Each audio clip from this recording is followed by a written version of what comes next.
Breaking news आ रही है। रूस ने एक बार फिर अपनी राजधानी मॉस्को के पास आतंकी हमला होने का बहुत बड़ा दावा किया। पिछले महीने भी मॉस्को में राष्ट्रपति दफ्तर के ऊपर ड्रोन उड़ते देखे गए थे और रूस यूक्रेन पर आग बबूला हो गया था। इस बार भी उसने यूक्रेन पर ही यह हमला करने का आरोप लगाया। उसके रक्षा मंत्रालय ने बताया कि यूक्रेन ने सुबह सुबह रूस पर ड्रोन अटैक किया और उसके एक मिलिट्री बेस की तरफ उन्हें उड़ा दिया। हालांकि इसके साथ रूस ने यह भी बताया कि उसने यूक्रेन के अटैक को कामयाब नहीं होने दिया और उसके 3 ड्रोन मार गिराए, जिसकी रूस ने जांच भी शुरू कर दी। पिछले महीने से रूस बार बार ड्रोन के आतंक से दो चार हो रहा है, जिसका ठीकरा वो यूक्रेन पर फोड़ रहा है। हालांकि इस बार रूस ने ड्रोन हमलों का टारगेट नहीं बताया, लेकिन उसकी सरकारी न्यूज एजेंसी टैस ने सूत्रों के हवाले से रूस के मिलिट्री बेस को निशाना बनाने का दावा कर डाला, जिसके पास 3 ड्रोन मंडराने का दावा किया गया।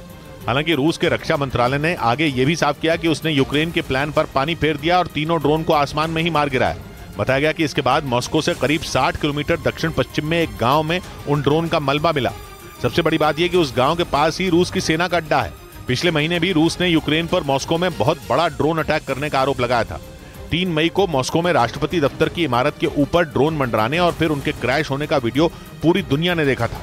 तब तो रूस ने सीधे सीधे बोला था कि यूक्रेन पुतिन की हत्या करना चाहता था। इस बीच पश्चिमी मीडिया ने दावा किया कि जेलेंस्की की सेना का मुकाबला करने के लिए पुतिन ने जंग में अपने आत्मघाती टैंक उतार दिए। बताया गया कि रिमोट की मदद से चलने वाले ये टैंक दुश्मन के इलाके में धमाके के इरादे से भेजे गए ताकि यूक्रेन को ज्यादा से ज्यादा नुकसान हो सके और इन हमलों में रूस के एक भी सैनिक की जान न जा पाए।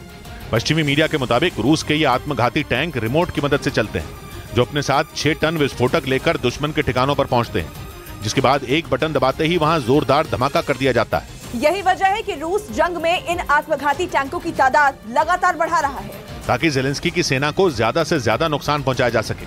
हालांकि पश्चिमी मीडिया का दावा है कि यूक्रेन ने पुतिन की इस चाल को भांप लिया और ड्रोन की मदद से रूस के कई आत्मघाती टैंकों को निशाना बना लिया। उधर बेलारूस के राष्ट्रपति लुकाशेंको ने यह संकेत दे दिए कि उनके सैनिक भी जल्द ही जंग में रूस का साथ देते दिखाई देंगे। बेलारूस जंग की शुरुआत से ही रूस के साथ खड़ा है। यहां तक कि रूस ने कुछ दिन पहले अपनी परमाणु मिसाइलें भी बेलारूस में ही तैनात की, क्योंकि लुकाशेंको पुतिन के करीबी और अच्छे दोस्त माने जाते हैं।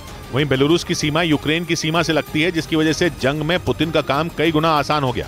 अब जैसे जैसे जंग भीषण होती जा रही है, बेलारूस भी अपने सैनिकों को रूस का साथ देने के लिए तैयार कर रहा है, जिसके लिए रूस और बेलारूस की सेना के बीच कई अभ्यास भी हुए।